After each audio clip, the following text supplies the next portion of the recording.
together.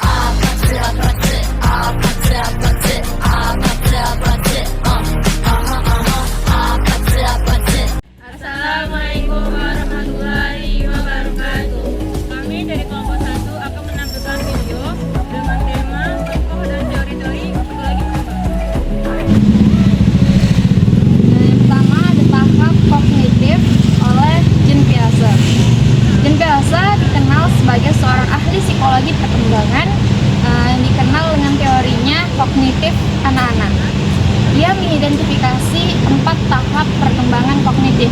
Yang pertama, tahap sensori motor terjadi pada bayi hingga usia 2 tahun. Yang kedua, tahap proporsional terjadi pada 2 hingga 7 tahun. Lalu yang ketiga, tahap konkret operasional terjadi pada 7 hingga 11 tahun. Dan tahap formal operasional terjadi pada 11 hingga dewasa. Psikososial oleh Larry Ellison yang mengembangkan teori psikososial yang menekankan bahwa individu harus menghadapi serangkaian konflik psikososial yang harus diatasi untuk mencapai perkembangan yang sehat. Ada 8 perkembangan psikososial. Yang pertama, keyakinan versus ketidakpercayaan 0 sampai 1 tahun.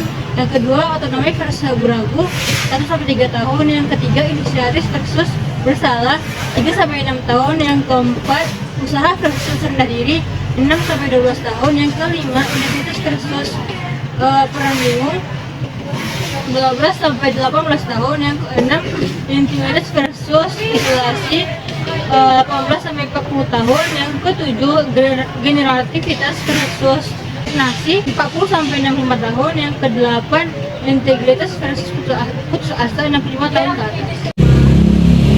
Ternyata ada juga lah teori pembelajaran sosial Albert Bandura, yaitu ia mengembangkan teori pembelajaran sosial yang menekankan pentingnya pengamatan dan intimidasi dalam belajar dan perkembangan perilaku.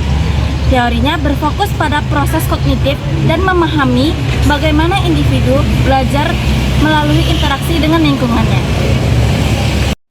Yang keempat, Sigmund Freud. Teori perkembangan anak pertama yang dikemukakan oleh Sigmund Freud menyatakan bahwa pengalaman seseorang di masa kecil serta hasrat alam bawah sadar memiliki pengaruh terhadap perilaku individu. Beliau juga mengemukakan bahwa konflik yang ada pada berbagai tahapan tersebut akan mempengaruhi hingga ke masa depan.